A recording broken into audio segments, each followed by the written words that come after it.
새벽 예배를 하나님께 드리도록 하겠습니다. 다 같이 사도신경으로 신앙 고백을 드립니다.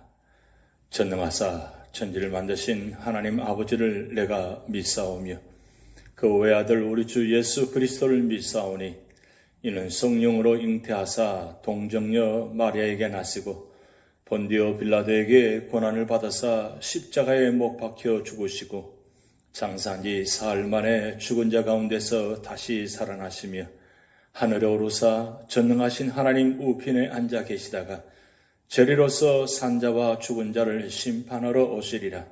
성령을 믿사오며 거룩한 공회와 성도가 서로 교통하는 것과 죄를 사하여 주시는 것과 몸이 다시 사는 것과 영원히 사는 것을 믿사옵나이다. 아멘. 찬송가 480장 천국에서 만나보자 함께 찬양 드리시겠습니다.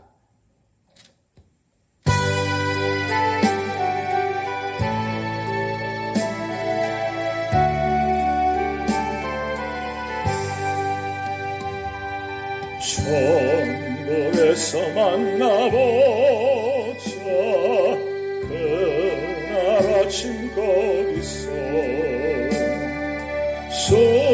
순례자여 예비하라 늦어지지 않도록 만나보자 저희 배는 저 천국 문에서 만나보자 그날 아침 물에서 만나자 너의 등불 밝혀 있나 기다린다 신랑이 천국 문에 이를 때에 그가 반겨 맞으리 만나보자 저희 배는 저 천국 문에서 만나보자 그날 아침 그 물에서 만나자 기다리던 성도들과 그 문에서 만날 때 참 즐거운 우리 모임 그 얼마나 기쁘랴 만나보자 저희 배는 저 천국 문에서 만나보자 그날 아침 그 물에서 만나자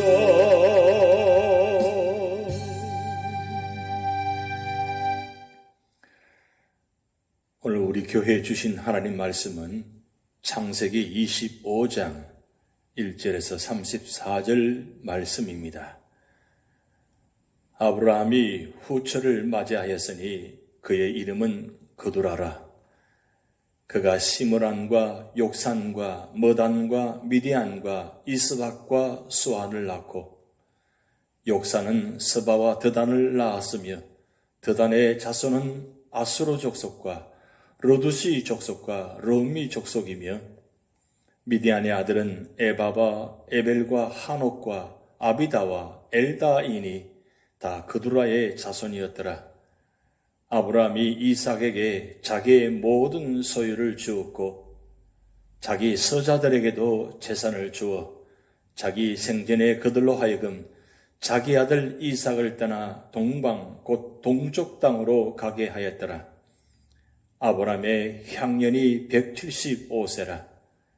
그의 나이가 높고 늙어서 기운이 다하여 죽어 자기 열조에게로 돌아가매 그의 아들들인 이삭과 이스마엘이 그를 마므레 앞 헷 족속 소할의 아들 에브론의 밭에 있는 막벨라 굴에 장사하였으니 이것은 아브라함이 헷 족속에게서 산 밭이라. 아브라함과 그의 아내 사라가 거기 장사되니라.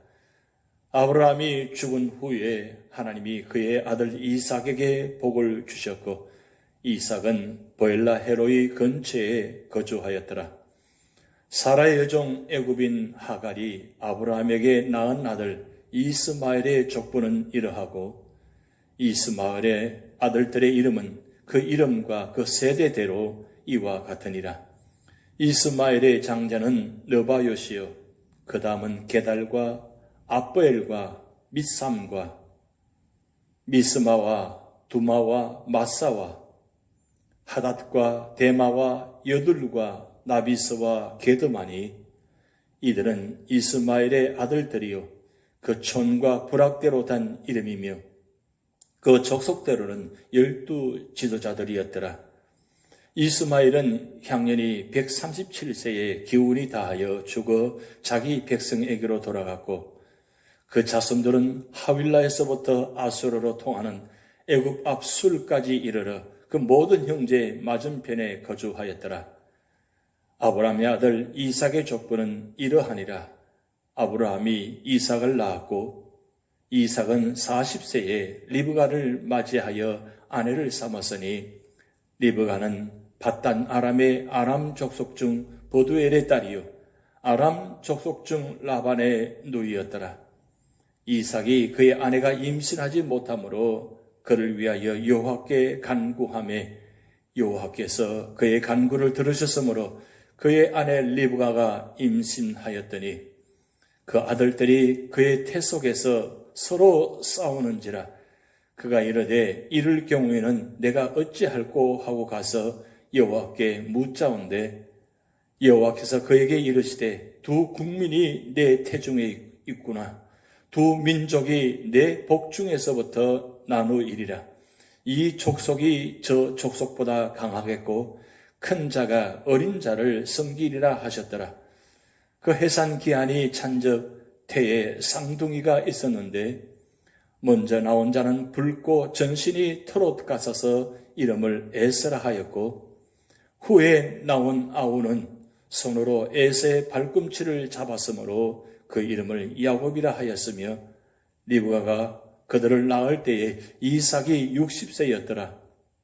그 아이들의 장성함에 에서는 익숙한 사냥꾼이었으므로 덜 사람이 되고 야곱은 조용한 사람이었으므로 장막에 거주하니 이삭은 에서가 사냥한 고기를 좋아하므로 그를 사랑하고 리브가는 야곱을 사랑하였더라. 야곱이 죽을 쏘았더니 에서가 들에서 돌아와서 심히 피곤하여 야곱에게 이르되 내가 피곤하니 그 붉은 것을 내가 먹게 하라 한지라. 그러므로 에서의 별명은 에돔이더라. 야곱이 이르되 형의 장자의 명분을 오늘 내게 팔라. 에서가 이르되 내가 죽게 되었으니 이 장자의 명분이 내게 무엇이 유익하리요. 야곱이 이르되 오늘 내게 맹세하라. 에서가 맹세하고 장자의 명분을 야곱에게 판지라. 야곱이 떡과 팥죽을 에서에게 주매 에서가 먹으며 마시고 일어나 갔으니 에서가 장자의 명분을 가볍게 여김이었더라. 아멘. 창세기 25장은 넓게는 하나님께서 구약시대 구속사의 주역으로 선택하신 이스라엘 민족의 유명한 4명의 조상들의 생애를 기록한 창세기 제2부인 제13장에서 50장에 속한 말씀입니다. 그리고 보다 좁게는 전반부 1절에서 18절은 선민 이스라엘의 혈통적 조상일 뿐 아니라 구속사 전반에 걸쳐 모든 성도들의 믿음의 아버지로 부름받았던 아브라함의 일대기를 기록한 12장 1절에서 25장 18절의 종결 부분입니다. 그리고 후반부 19절에서 34절은 아브라함에 이어 이스라엘의 제2대 족장으로 순종과 온유의 삶을 살았던 이삭의 생애를 기록한 25장 19절에서 26장 35절의 연속 부분의 말씀입니다. 그러나 이삭의 출생이 기록된 21장 1절부터 아브라함의 죽음이 기록된 25장 18절까지 해서 아브라함의 생애와 더불어 이삭의 생애가 병행되어 나타난 것과 마찬가지로 이스라엘의 제3대 족장 야곱의 출생이 기록된 25장 19절부터 이삭의 죽음이 기록된 35장 29절까지는 이삭의 생애와 야곱의 생애가 병행되어 나타나고 있습니다. 25장에서는 한 걸음 더 나아가 아브라함의 죽음을 기록함으로써 언약의 후계자 이삭의 시대가 본격적으로 도래했음을 밝히고 있습니다. 뿐만 아니라 이삭이 에서와 야곱을 낳으며 육적 장자 에서가 장자권을 동생 야곱에게 판 사건을 언급함으로써 이스라엘의 선민 언약이 장차 여자의 후손으로 오실 그리스도를 향하여 전개됨을 보여주고 있습니다. 이러한 25장을 세부 단락으로 구분하여 그 구속사적 의미를 살펴보면 다음과 같습니다. 첫 번째는 1절에서 18절 말씀을 통해서 아브라함의 서자들의 족보와 아브라함의 죽음이 기록된 말씀입니다. 언약의 자손 이삭의 혼인 과정을 보도한 24장에 이어 오늘 25장은 아브라함의 혈통을 타고나긴 했지만 하나님의 언약 백성에서는 제외된 아브라함의 후손들의 계보와 아브라함의 죽음에 대해 보도하고 있습니다. 이러한 본문은 오늘날 아랍 족속을 형성하는 각 민족의 조상이 된 아브라함의 후처 그도라의 후손의 계보를 언급하고 있는 전반부 1절에서 6절 말씀과 아브라함의 죽음을 보도하는 중반부 7절에서 11절 말씀과 그리고 하갈의 소생 이스마엘의 계보를 언급하고 있는 후반부 12절에서 18절로 구성되어 있습니다. 여기서 아브라함의 죽음은 언약 1세대의 종교를 의미함과 동시에 새로운 언약 계승권자의 출발을 의미하고 있습니다. 즉 아브라함의 죽음은 하나님이 섭리 경륜하시는 구속사의 무대에서 아브라함의 맡은 바 임무는 다 끝나고 이제 그 임무가 아브라함의 후세대 곧 이삭과 야곱에게로 옮겨갈 것임을 시사해 주는 것입니다. 실로 성경의 구속사는 하나님께서 인간과 더불어 통시적으로 섭리하는 인류 구원의 역사인 것입니다. 따라서 각 시대마다 주역이 있게 마련이고 또한 시대의 흐름과 더불어 주역도 교체되면 필연적인 것입니다. 오직 변치 않은 것은 여자의 후손을 통한 인류 구속과 하나님 나라의 건설이라는 하나님의 거룩한 뜻뿐인 것입니다. 다만 아브라함은 아담으로부터 내려오던 언약에 대한 구체적인 체결자였고 그 기초를 담은 자라는 데 큰 의의가 있는 것입니다. 11절은 아브라함에게 임했던 언약이 이삭에게 계승되고 있음을 보여주고 있습니다. 한편 본문에서 아브라함의 죽음에 관한 보도와 함께 후처와 첩의 소생에 관한 족보를 언급하고 있는 것은 저자가 언약의 2세대인 이삭에 관한 본격적인 서술에 앞서 아브라함에 관련된 족보를 정리할 필요성을 느꼈기 때문인데 이러한 족보는 일찍이 하나님께서 아브라함에게 약속한 바 티끌과 묵별 같은 후손들이 실제 아브라함을 통해 퍼져나오고 있음을 보여주고 있습니다. 아울러 하갈에게 약속한 후손 번성의 약속이 이스마엘을 통해 성취되고 있음도 보여주고 있습니다. 이로 볼 때 하나님의 섭리와 경륜은 모든 인류의 역사 위에 미친다는 사실을 알 수 있는 것입니다. 두 번째로는 19절에서 26절 말씀을 통해서 에서와 야곱의 출생의 말씀을 기록하고 있습니다. 아브라함의 죽음과 함께 하나님의 언약 백성에서 제외된 아브라함의 후손의 계보에 대해 언급한 1절에서 18절 말씀에 이어 본문은 다시금 그 관심의 초점을 언약의 후손 이삭에게로 돌리고 있습니다. 즉 본문은 이삭이 리브가와 결혼한 지 20년 만에 비로소 하나님의 언약을 계승할 야곱과 그의 쌍둥이 형 에서를 낳은 사실을 보도하고 있습니다. 특별히 본문은 하나님께서 아브라함과 이삭의 뒤를 이어 언약의 땅 가나안의 상속자로서 향후 하나님의 언약을 계승해 나갈 자를 계시했다는데 그 의의가 있는 것입니다. 그리고 그러한 선택이 오직 하나님의 주권적 의지를 따라 이루어지고 있음을 밝히 보여주고 있습니다. 즉 본문은 장자 상속이라는 일반적인 관계를 깨고 에서를 제외하고 야곱을 언약의 상속자로 택하신 하나님의 기이한 섭리를 기록하고 있습니다. 이는 구속사를 이끌어 가시는 하나님의 독립된 주권을 잘 보여주고 있습니다. 사실 타락한 인간을 구원하기 위한 거룩한 역사, 곧 구속사는 하나님의 주권적 역사로서 하나님께서 기뻐하시는 자에 의해 그 역사가 진행되는 것은 당연한 것입니다. 따라서 우리는 장자인 에서를 제외하고 대신 야곱을 택하신 하나님의 주권적 선택을 결코 논란의 대상으로 삼을 수가 없는 것입니다. 이런 견지에서 후일 사도 바울은 본문을 선택 교리의 예정으로 삼았습니다. 그러므로 오늘날 우리 성도들은 자신이 하나님의 자녀로 택함받았던 사실에 대해 결코 자신의 공로를 자랑할 수 없는 것입니다. 다만 풍성한 긍휼과 사랑으로 만세전에 우리를 선택하신 하나님의 은총을 찬양할 따름인 것입니다.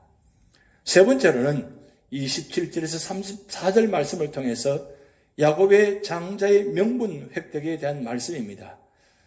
야곱과 에서의 출생 및 장자 에서가 제외되고 대신 차자 야곱이 하나님의 언약 계승자로 선택된 사실을 보여준 19절에서 26절 말씀에 이어 본문은 에서의 제외됨과 야곱의 선택을 보여주는 실정적 사건에 대한 보도인 것입니다.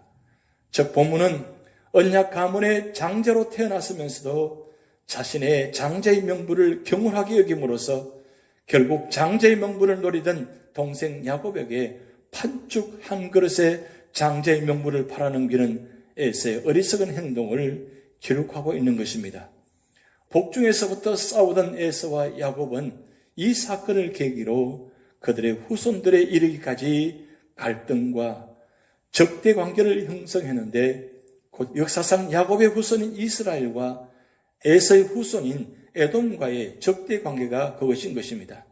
그리고 이러한 적대감은 야곱의 후손인 예수 그리스도를 에서의 후손인 헤롯 왕이 필사적으로 잡아 죽이려 한 데서 그 절정을 이루고 있습니다.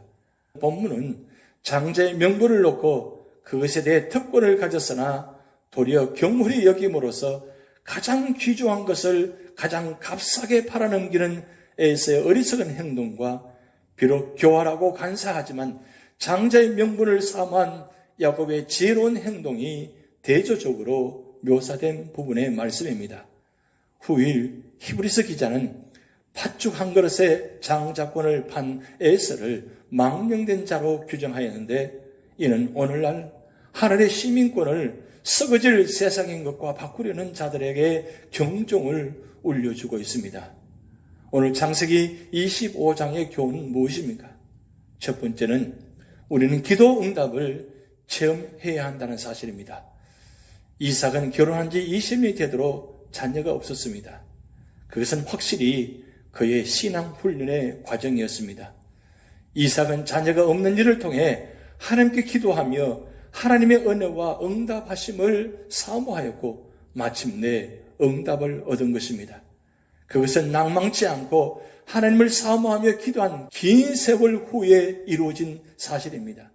하나님을 참으로 믿는 자는 오래 참고 기다리는 기도를 할 수 있을 것입니다. 사람은 고난을 통해 인격의 훈련을 받는 것입니다. 기도는 하나님께서 주신 약속이며 성도의 특권인 것입니다. 기도 응답의 체험은 곧 하나님을 체험하는 것이며 그것은 우리의 신앙을 한층 더 성숙시키는 것입니다. 우리는 기도 응답을 체험할 때까지 낙심치 말고 하나님을 믿고 기도해야 한다는 사실입니다. 두 번째는 우리는 하나님의 복을 사모해야 하는 것입니다. 야곱은 하나님의 복을 사모하였습니다. 그는 단순히 장자의 복뿐 아니라 아브라함과 이삭을 통해 약속된 하나님의 복을 사모하였다고 볼 수 있습니다. 11절 말씀, 아브라함이 죽은 후에 하나님이 그 아들 이삭에게 복을 주셨고, 하나님께서 아브라함에게 주신 복은 이삭에게 전해졌고, 이삭에 주신 복은 아마 장자에게 주어질 것이었습니다. 에서는 그 장자의 명분, 그 장자권을 가볍게 여겼습니다. 그런 하나님의 복을 사모하지 않았습니다. 하나님께서는 리브가에게 큰 자는 어린 자를 섬기리라고 말씀하셨습니다. 리브가는 하나님의 복이 에서 대신 야곱을 통해 이루어질 것을 아마 믿었을 것입니다. 야곱은 형 에서에게서 합법적으로 장자권을 샀던 것입니다. 에서는 맹세하며 그것을 야곱에게 팔았기 때문입니다. 과연 야곱은 하나님께로부터 그 복을 받을 것이었습니다. 세상에서 이것보다 더 큰 복은 없는 것입니다. 하나님께서 신약 성도들에게 하나님의 자녀의 명분과 영생과 천국 기업을 이어받는 복을 주셨습니다. 그것은 예수 그리스도를 믿는 믿음 안에서 얻은 복인 것입니다. 요한일서 5장 13절 말씀에 내가 하나님의 아들의 이름을 믿는 너희에게 이것을 쓴 것은 너희로 하여금 너희에게 영생이 있음을 알게 하려 함이라고 말씀하고 있습니다. 우리는 이 영생과 천국의 복을 가볍게 여기지 말고 사모해야 합니다. 우리는 이 귀한 복을 이 세상의 험한 돈이나 육신의 쾌락이나 명예와 바꾸지 말아야 하는 것입니다. 또 우리는 우리뿐 아니라 우리의 자녀들에게도 이 복이 계승되기를 위해 사모하며 기도하며 힘써야 하는 것입니다. 사랑하는 성도 여러분, 아브라함과 이삭과 야곱에게 그 축복의 통로가 되어지는 모습을 보았습니다. 오늘 우리가 받은 이 복이 우리 후손들에게 축복의 통로가 되어지는 그런 놀라운 역사가 나타나기를 주님의 이름으로 축복드립니다. 기도하시겠습니다. 하나님 아버지, 아브라함과 이삭과 야곱을 통해서 주신 복이 후손들에게 이어지는 축복의 통로, 믿음의 통로, 구원의 통로가 되게 하여 주시옵소서. 한 주간 동안 우리 삶의 자리를 인도하시며 보호하시며 축복하신 그 하나님께 감사드리며 거룩한 성일을 앞두고 있습니다. 하나님, 모두가 다 거룩한 성일을 지키게 하시고 예배 가운데 하나님을 만나는 놀라운 축복이 있게 하여 주시옵소서. 몸이 연약한 가운데 있는 사랑하는 성도들 계십니다. 하나님, 치료하는 광선을 비춰주셔서 그 아픔의 자리, 고통의 자리, 염려의 자리, 근심의 자리가 성의 역사로 말미암아 모든 것이 치유되고 회복되는 놀라운 축복이 있게 하여 주시옵소서. 감사드리며 예수님의 이름으로 축복하며 기도하옵나이다. 아멘. 다 같이 주기도문 하시겠습니다. 하늘에 계신 우리 아버지여, 이름이 거룩히 여김을 받으시오며 나라에 임하옵시며 뜻이 하늘에서 이룬 것 같이 땅에서도 이루어지이다. 오늘날 우리에게 일용할 양식을 주옵시고 우리가 우리에게 죄전자를 사하여 준 것 같이 우리 죄를 사하여 주옵시고 우리를 시험에 들게 하지 마옵시고 다만 악에서 구하옵소서. 대개 나라와 권세와 영광이 아버지께 영원히 있사옵나이다. 아멘.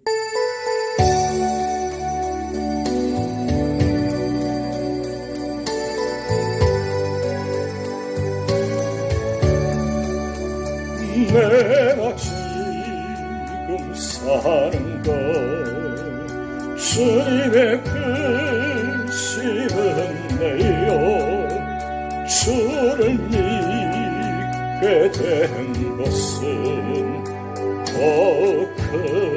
크신 은혜라. 넘치는 주의 사랑, 놀라운 주의 은혜, 날마다 경험하며 주께 감사합니다. 세상에서 당하는 환난 고초 많으나 주시니 더욱 크신 은혜라. 답답할 때 기도 쓰러질 때 손길로 어루만져 주시니 주여 감사합니다.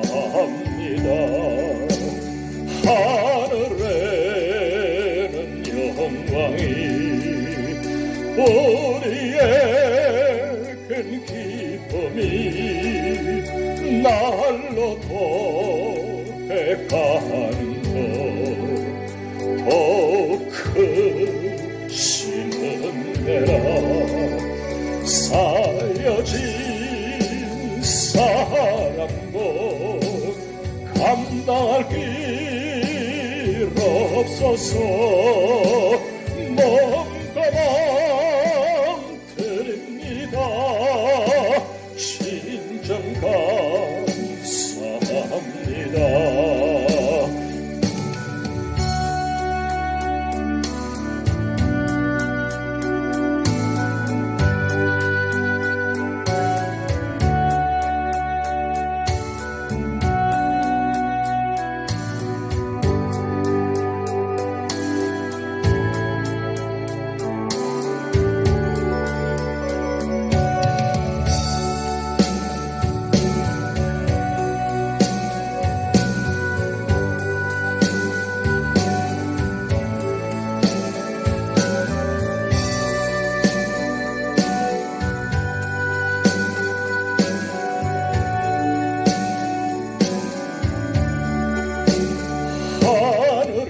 하늘에는 영광이